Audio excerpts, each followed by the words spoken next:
they say. You adopt their slang, their jokes, and it's natural. You don't think, wow, that's really funny. I need to say that next time. Like, maybe you do, good luck. I hope that works.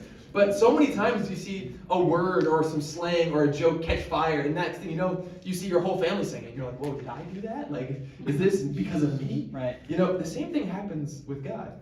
Like, when you desire to walk with God, when you desire to be close with God, He transforms you from the inside out because He helps you to become close. Yeah. It says when you draw near to Him, He draws near to you. Right. Come on, man. He wants to walk with you.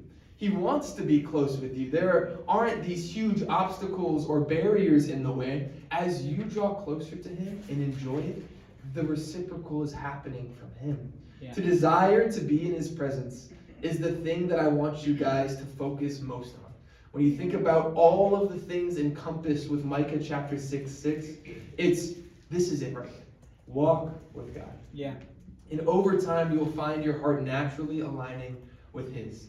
It might not start off natural, but nothing ever does.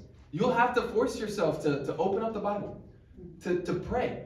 And that's okay. There's nothing that you've done in your life that was worth doing that started off natural and normal.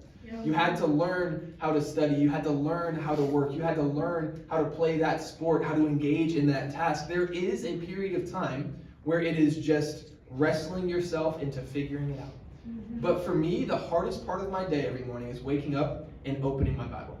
The second it's open, I'm like, I'm so glad I'm doing this, But for some reason, when it's closed, it feels like there's power locked in it, and I'm fighting to get in it to open up. The second I open it up, I'm like, oh yeah, I can sit. I got a cup of coffee. Like, this is awesome.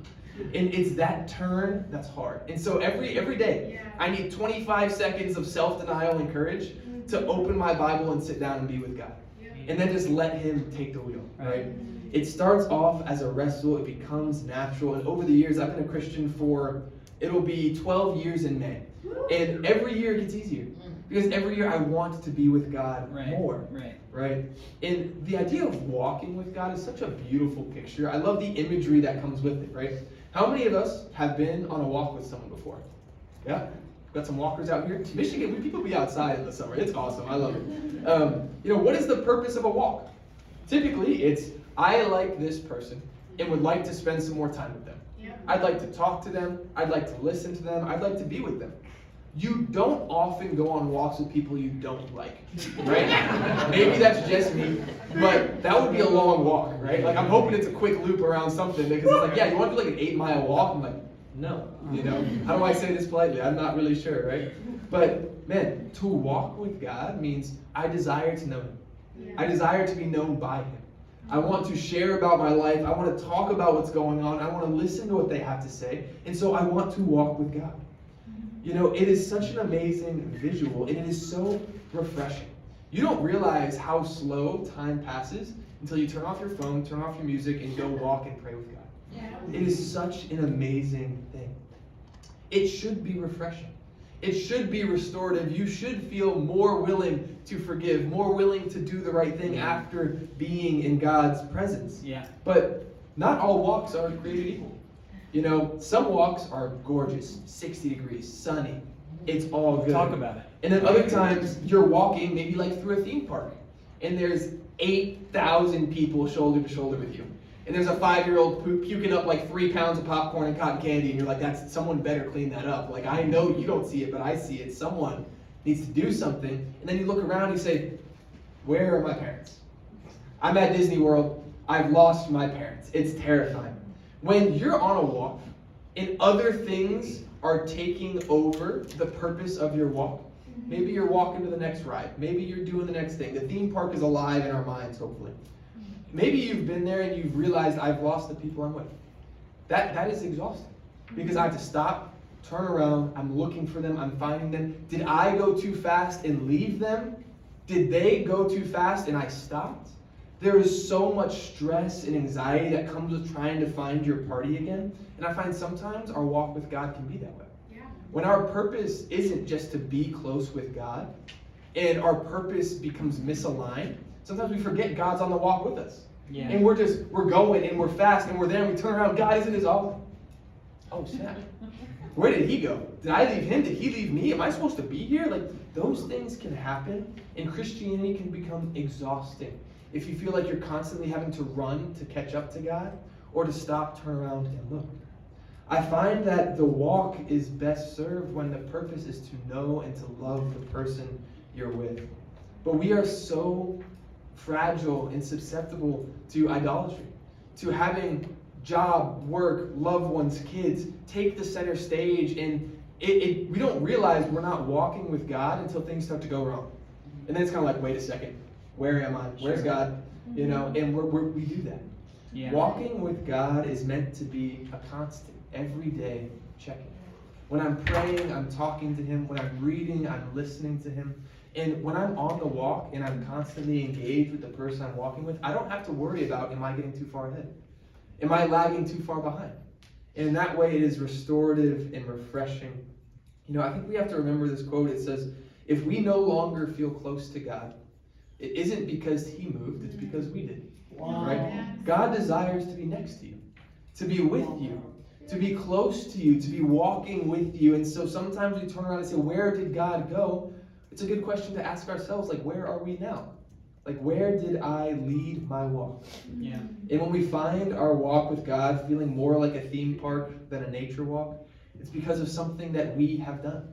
We have built our relationship with God for the good or the bad, right? Like, it is the culmination of our actions, and He wants to be found. He wants to be with you, to walk with you. So if He's not there, what have I done that's led me here? Yeah. Let me walk back. Let me retrace my steps. I think about my prayer life. I'm the same way as Ty. I don't like sharing my feelings. I don't like being vulnerable. But, like, I have to engage with that with God, because if not, like, what are we even walking and talking about? My life's in disarray. I'm on a walk. How's life? Good. How's family? Good. How's everything else? Good. We feel really close to those people, don't we? That just say, good, good, good, good. All right, yeah, see you next week. Like, wow, my best friend. No, like, the people you feel close to are the ones who you talk about your deepest feelings. Yeah. Man, how much pain did I feel when I went home for Thanksgiving and I saw where my parents' marriage was at? Like, how much pain do I feel when a job passes over me after the third, fourth, fifth time, an internship goes by, med schools, things are falling between the cracks, my life is not what I thought it would be. How are you feeling? Does God know that?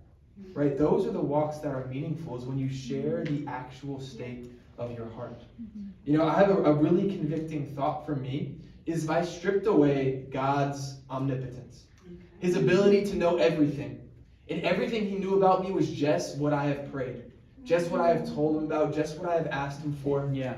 Does God know the real me? Yeah, that's great. Does God know what's going on in my life? Does God know how I feel about the things that are important to me? You know, what would God feel towards me? Would He feel close to me? Or would I be the good friend to God? You know, I think our main focus for Micah chapter 6 is to be genuinely, authentically close to God. Yeah. Sharing the good and the bad. If you read through Psalm, there are so many when David is like, God, why have you abandoned me? Why have you forsaken me? It's okay to feel those things. Talk to God about it.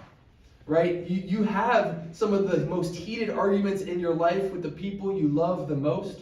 With God, it's the same way. When life and your expectations clash, and that's not a time to push God away, that's a time to go closer to Him. Yeah. So pursue Him with your whole heart, laid bare in front of you. You know, and as you do so, you will find this is the totality of my heart. Now I can align it with His. God, help me to desire the things you desire. Help me to run from the things that you don't want me to be engaged with. Help me to forgive the people in my life. God, I know you love mercy, and I'm so grateful. Help me to do the same. I pray that I can just be a blurry reflection of Jesus to the rest of the world. That is my heart. That is my desire, and it happens in the quiet, on the walk. And, you know, maybe that feels intimidating to you. Maybe the acting justly, the loving mercy, that feels like a lot on the plate. Start with just walking with God. Yeah. And if that feels intimidating to you, well, congratulations, you've walked into a walking club. That is essentially what we are. We are all walking with God collectively, individually. That's why running clubs exist, right? Running's hard, running's scary. Go do it with people, and they run your pace. It's awesome, right? Welcome to the walking club. Talk to the people that invited you out. If you want to walk closer with God, do it. Ask for help. Have someone show you the ropes. If you're interested in this Bible study series about purpose, talk to whoever invited you out. But at the end of the day, you can build an amazing walk with God, or we can continue the same way we've always done and feel distant and not know why. It is really up to you. The principles are all the same and they are very simple, but simple doesn't mean easy, right?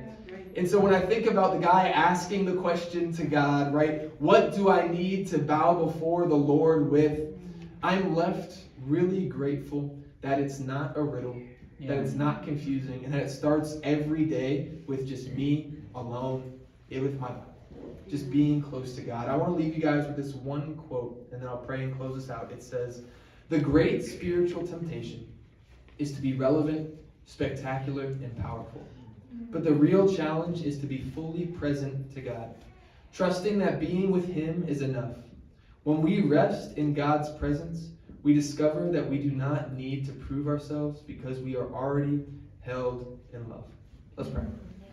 God, thank you so